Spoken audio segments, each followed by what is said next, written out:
La Corte dei Conti ha respinto il piano di riequilibrio del comune di Lavagna, già bocciato in primo grado dal Tribunale Ligure. Ora la commissione prefettizia dovrà deliberare lo stato di dissesto finanziario. Allerta meteo gialla su tutta la Liguria dalla mezzanotte alle 15 di domani. Dopo un periodo di siccità, previsti temporali, abbassamento delle temperature e possibili mareggiate sul Levante. La diocesi si prepara alla giornata dei giovani anche alla luce dell'esortazione del Papa Christus Vivit. Con il documento la Chiesa compie un passo avanti nell'ascolto dei ragazzi. La visita in Marocco al centro dell'udienza generale. Riprendendo il tema del viaggio, il Papa ha sottolineato: servire la speranza significa gettare ponti tra le civiltà. Incontro di formazione liturgica a Santa Margherita Ligure nell'ambito della visita pastorale. Presenti lettori, ministri della comunione, addetti al culto e cantori. Cresce il movimento femminile nel calcio anche in Liguria. A Chiavari la finale provinciale della Danone Nation Cup. Entella, Sampdoria, Genoa e Spezia qualificate per la regionale. Buonasera a tutti, bentornati a Tigullio Oggi. Non c'è pace per il comune di Lavagna. Questa mattina la Corte dei Conti ha bocciato il piano di riequilibrio finanziario del comune, già respinto in primo grado dal Tribunale di Genova. Ora è ufficiale, la commissione prefettizia dovrà deliberare lo stato di dissesto. Ma questo che cosa comporterà? I dettagli nel primo servizio.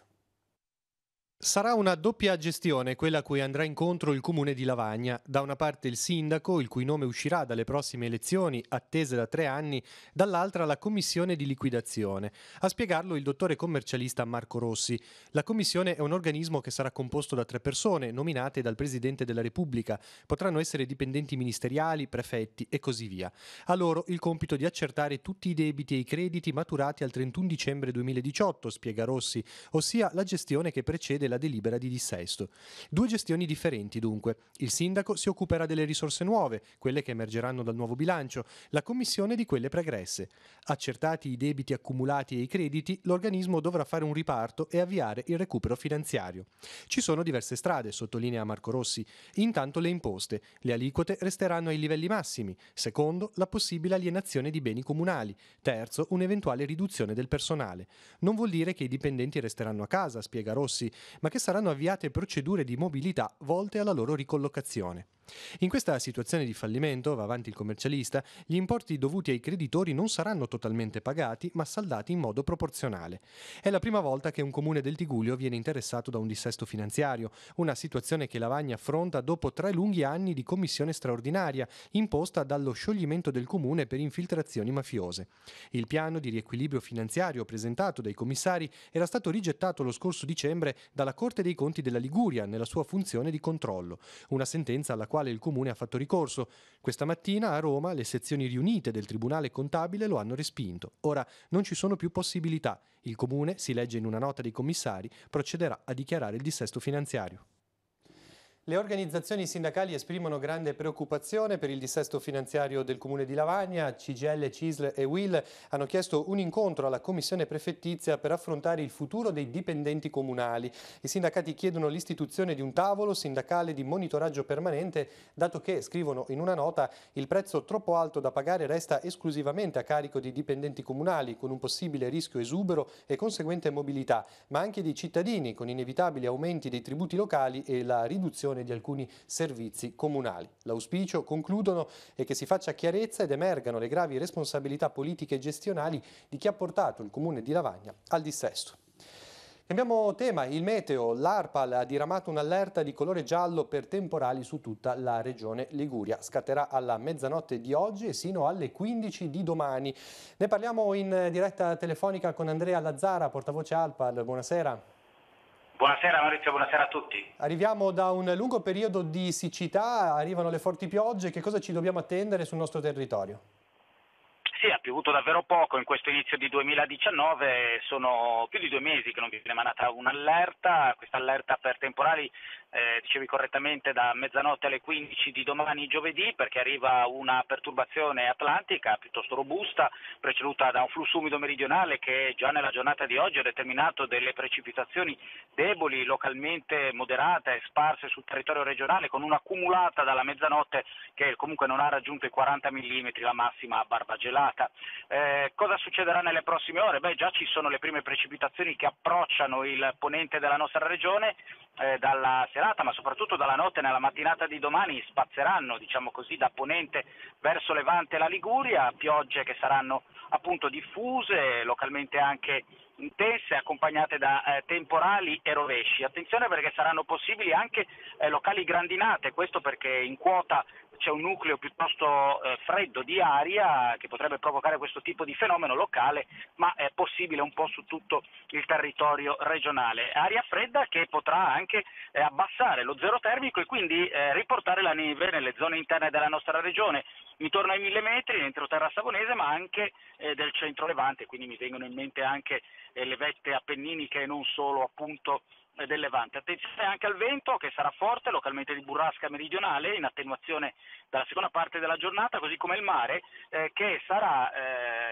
agitato con mareggiate di scirocco sul centro Levante, con moto ondoso che gradualmente andrà scemando dal pomeriggio di domani. Dunque sarà una giornata domani piuttosto complicata, diciamo così, dal punto di vista meteorologico. Poi le precipitazioni si andranno, come detto, anch'esse attenuando dalla seconda parte della giornata gradualmente fino a lasciare una residua instabilità soprattutto nella prima parte di venerdì. Comunque tutte le informazioni, tutti gli aggiornamenti li potete seguire sul sito www.arpal.gov.it, sulla pagina Facebook dell'Agenzia.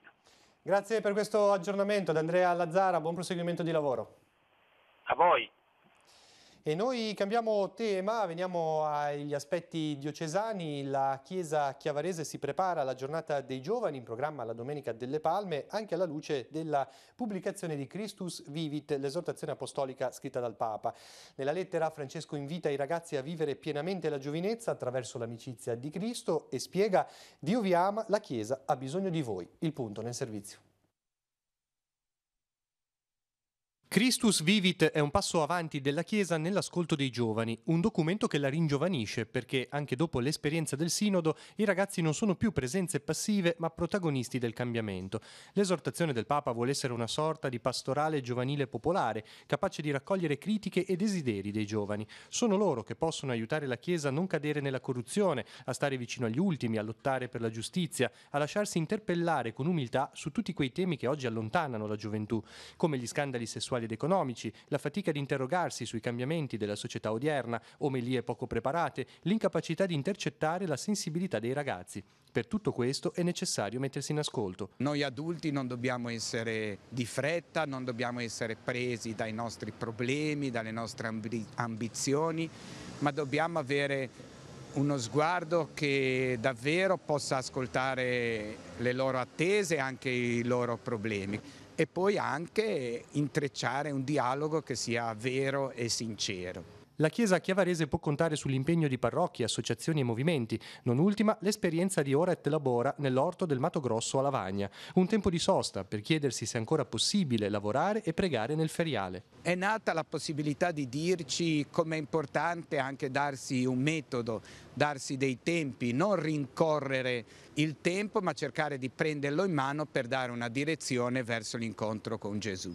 È sempre più attuale d'altra parte lo sforzo nel ricercare il linguaggio giusto per intercettare i giovani e comunicare loro la fiducia che la Chiesa ha nei loro confronti. Occorre chiedersi con più decisione, con più profondità, come ancora oggi la figura di Gesù Cristo può essere presentata ai giovani. Un momento di ascolto e riflessione sarà proprio la giornata diocesana giovani di domenica 14 aprile, l'inizio alle 17:30 in Piazza Bo a Sesti Levante. Saremo accompagnati dal verbo accogliere, Maria che accoglie questa chiamata di Dio, come anche un giovane può accogliere questa parola di Dio nella loro vita. Siamo all'udienza generale di questa mattina. Il Papa ha dedicato la catechesi al suo recente viaggio apostolico in Marocco. Dopo aver ringraziato le autorità marocchine per l'accoglienza e la collaborazione, il Santo Padre ha sottolineato che servire la speranza significa innanzitutto gettare ponti tra le civiltà. Sentiamo. Si è trattato di un altro passo sulla strada del dialogo e dell'incontro con i fratelli e le sorelle musulmani. Servire la speranza significa anzitutto gettare ponti tra le civiltà. Così Papa Francesco spiega il senso del suo recente viaggio in Marocco, precisando che nel mondo esistono tante religioni e tutte guardano il cielo, guardano Dio. Se il Padre Celeste ha permesso questo, noi non dobbiamo temere le differenze, ma lavorare per la fratellanza. Nella catechesi il pontefice ricorda l'abbraccio con la comunità cristiana, ribadisce il ruolo essenziale delle religioni nel difendere la dignità umana e promuovere la pace, la giustizia e la cura del creato e dedica una volta in più attenzione alla questione migratoria. Proprio a Marrakech, infatti, nel dicembre scorso è stato ratificato il Patto mondiale per una migrazione sicura, ordinata e regolare. A me non piace dire migranti, a me piace più dire persone migranti. Sapete perché? Perché migrante è un aggettivo, in cambio persone sono sostantive. Noi siamo caduti nella cultura dell'aggettivo, usiamo tanti aggettivi e dimentichiamo tante volte i sostantivi, cioè la sostanza. L'aggettivo va attaccato a un sostantivo, a una persona, cioè migrante no, una persona migrante. Così c'è rispetto, per non cadere in questa cultura dell'aggettivo che è troppo liquida, troppo gassosa. Particolarmente toccante anche l'abbraccio con la comunità cristiana. È un piccolo gregge in Marocco e per questo ho ricordato le immagini evangeliche del sale, della luce e del lievito. Ciò che conta non è la quantità, ma che il sale abbia sapore, che la luce splenda e che il lievito abbia la forza di far fermentare tutta la massa. E questo non viene da noi, ma da Dio.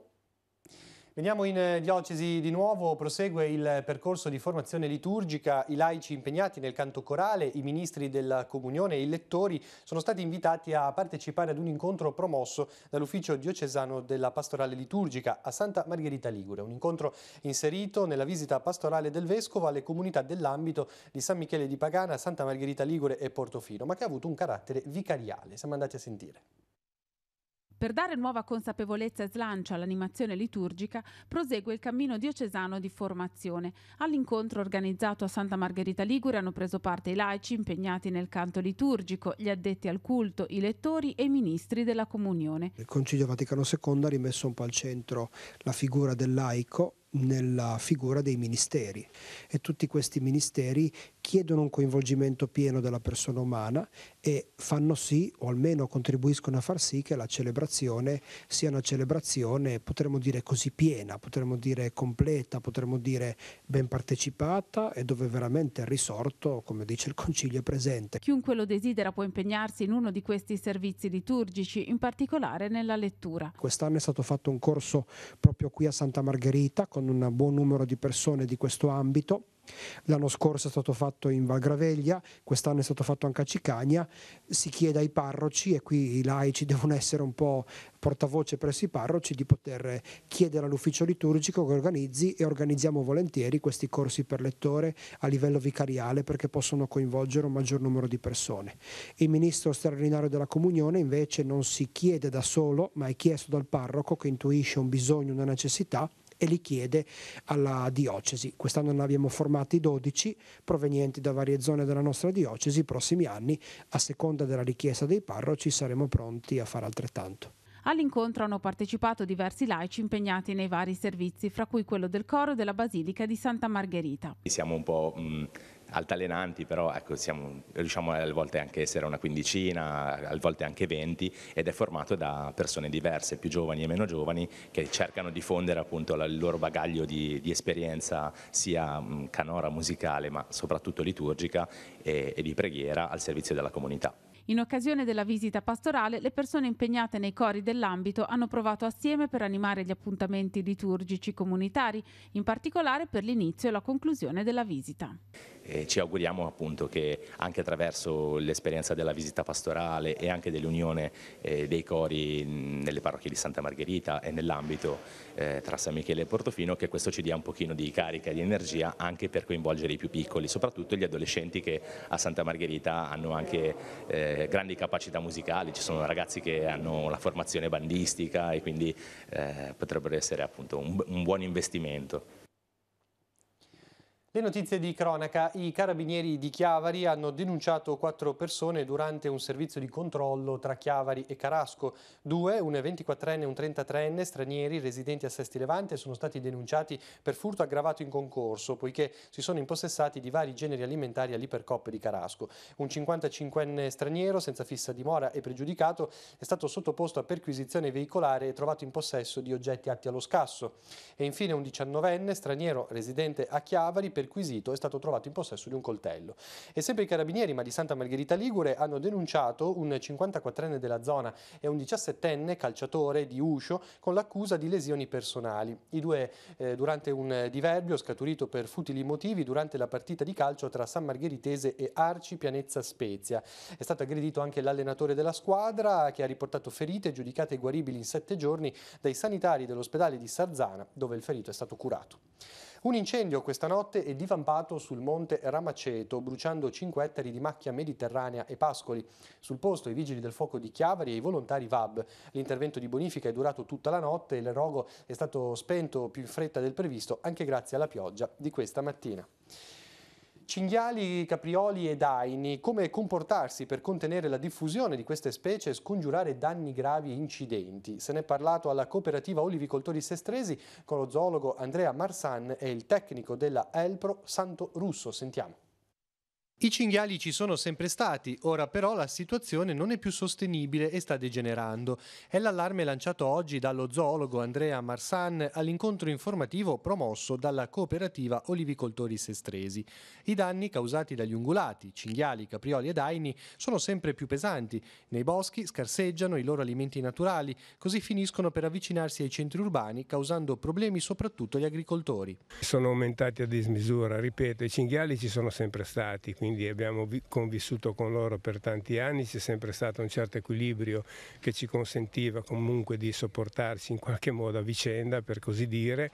Oggi la predominanza degli ungulati è largamente superiore al passato, quindi veramente stanno causando dei danni irreparabili.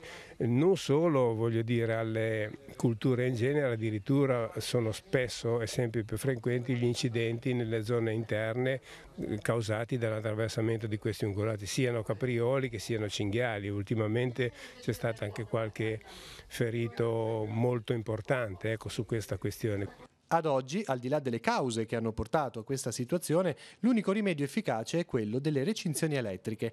Andrea Marsan, che da 25 anni studia il tema, ha dato dei suggerimenti tecnici, ad esempio sui paletti di sostegno, che ogni 4 metri devono reggere solo 50 grammi di filo e non di più, e così via.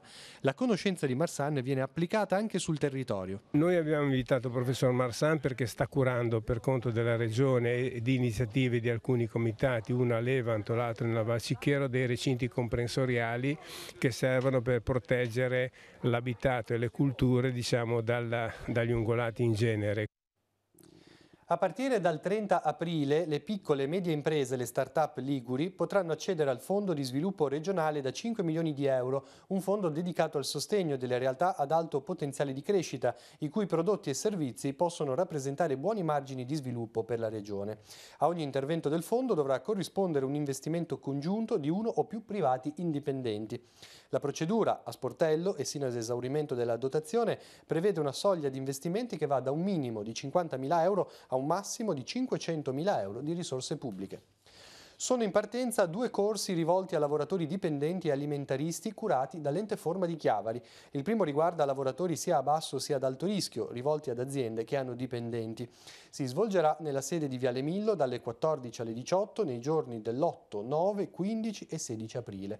Il secondo corso è rivolto a tutti gli operatori OSA. Si terrà sempre nella sede dell'ente dalle 14 alle 18 lunedì 6 maggio e mercoledì 15 maggio. C'è un numero di telefono per iscriversi e per chiedere informazioni informazioni 0185 30 63 11. Ora sfogliamo insieme l'agenda di Telepace e vediamo così tutti gli appuntamenti per la giornata di domani. Appuntamenti in agenda per giovedì 4 aprile. Dalle 9 alle 14 sarà aperto al pubblico il Museo Archeologico al piano terreno di Palazzo Rocca a Chiavari. Su prenotazione sarà possibile usufruire del servizio didattico a cura del personale. In Piazza della Libertà a Lavagna alle 11 sarà inaugurato l'ufficio Informazione e Accoglienza Turistica che rimarrà aperto sino al 30 settembre. Alle 14.30 verrà inaugurato a Borgonovo, nel comune di Mezzane, il nuovo impianto polisportivo e polifunzionale Don Roberto Machiavelli. L'Accademia Culturale di Rapallo alle 16 organizza a Villa Quairolo l'incontro Civiltà e Civilizzazione con il filosofo Antonio Codazzi. In occasione della Giornata Mondiale dell'Autismo alle 17, nella Biblioteca Civica Aurelio Saffi di Genova sarà ospitata la rassegna Racconti ed esperienze sul tema dell'autismo, durante la quale saranno letti i brani tratti dai libri Il vento e il timone e Il peso del vero di Lorenzo Negri. Alle 17.30 al Museo Teatro della Commenda di Pre a Genova sarà inaugurata la mostra Uno sguardo formale, dedicata all'artista Pierluigi Lavagnino nel ventennale della sua scomparsa. Come ogni giovedì dalle 20 alle 21.30 al Centro Benedetta Quarone di Chiavari, l'Associazione Regionale Club degli Alcolisti in Trattamento offre aiuto alle famiglie con problemi legati all'alcol. Nella parrocchia di Nostra Signora delle Grazie a Recco alle 20.45 il biblista Don Claudio Doglio parlerà su La Passione di Cristo secondo Caravaggio.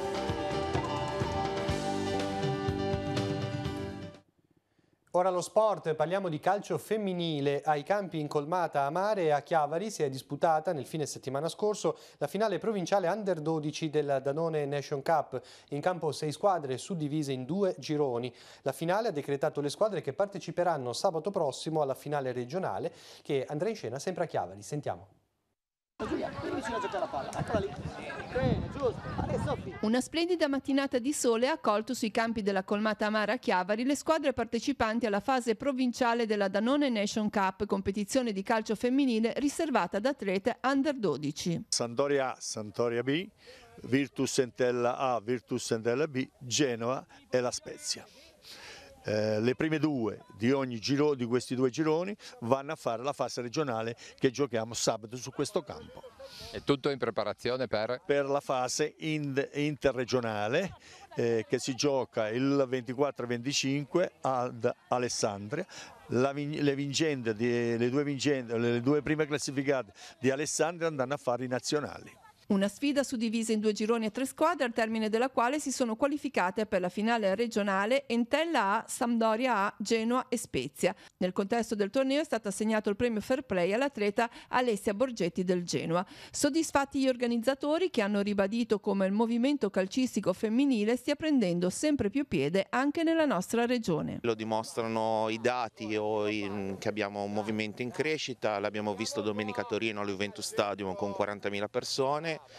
In Liguria si sta lavorando molto bene, le squadre prof sicuramente sono leggermente più avanti rispetto ai dilettanti, però con il nostro supporto che costantemente con i miei collaboratori dello staff tutti i giorni o almeno settimanalmente ci muoviamo sui campi dei dilettanti per far crescere il movimento. anche nel nostro Levante, no? C'è una presenza importante. Assolutamente sì, abbiamo la Virtus Entella con cui collaboriamo, addirittura martedì saremo qua con lo staff dell'Under 15 della selezione Under 15 per far vedere ai tecnici come si lavora e come lavorano le nazionali. Genoa-Sampdoria? Genoa e Sampdoria crescono bene, il Genoa Under 17 accederà alle fasi finali, è riuscito a passare alle fasi finali del campionato nazionale e come tutte le squadre prof sicuramente hanno una marcia in più e quindi sul lungo periodo lavorare bene dai suoi buoni frutti. La Virtus Entella lancia un nuovo canale Messenger dedicato ai tifosi. Su questa piattaforma gli iscritti potranno in pratica giocare rispondendo a diverse domande. Con i punti ottenuti si potranno vincere dei premi. Per il direttore generale Matteo Matteazzi è un progetto che intende stimolare l'interazione tra club e tifosi. Il canale al quale iscriversi si chiama Chi vuole essere biancocelesti. Andiamo ora a Santa Margherita Ligure. Sabato e domenica prossimi a Villa San Giacomo sarà allestita la mostra dei 50 migliori scatti del concorso intitolato a Marco Corvisiero. L'iniziativa, giunta alla 7ª edizione quest'anno, aveva a tema la street photography. Hanno partecipato 248 autori da tutta Italia per un totale di 684 fotografie. La mostra sarà aperta nei giorni 6 e 7 aprile dalle 10 alle 18 con orario continuato. Il 7 aprile alle 11 nella stessa sede si terrà la premiazione del concorso. Sino a domenica mattina i visitatori potranno esprimere 3 preferenze sulle foto esposte, in base alle quali verrà stilata la classifica, dunque secondo il voto del pubblico. In contemporanea, nella saletta adiacente a quella della mostra, Michela Zizzari esporrà immagini di personaggi che hanno posato per un ritratto a Santa Margherita Ligure. E nel comune è stata installata, ai Giardini a Mare, la prima opera partecipante all'iniziativa Santa Frame. L'obiettivo è di coinvolgere artisti contemporanei che mettano a disposizione della città le proprie creazioni. Ogni installazione avrà un hashtag e sarà associata ad una scheda multimediale informativa. Il primo a rispondere a questo invito è stato Filippo Bragat, che ha donato al comune una panchina rosa, bianca e blu attraversata da un albero, una panchina funzionale e utilizzabile. Questa panchina, spiegato l'artista, nasce per dimostrare che la natura si può ribellare e può incidere sulla propria tranquillità. Questo deve essere un monito per il rispetto della natura e per trovare una convivenza sostenibile. Era l'ultima notizia, si conclude il nostro telegiornale, l'appuntamento torna domattina alle 7:30 con il buongiorno di Telepace. Per tutte le altre informazioni continuate a seguirci sul sito www.teleradiopace.com. Grazie per l'attenzione, buon proseguimento di serata.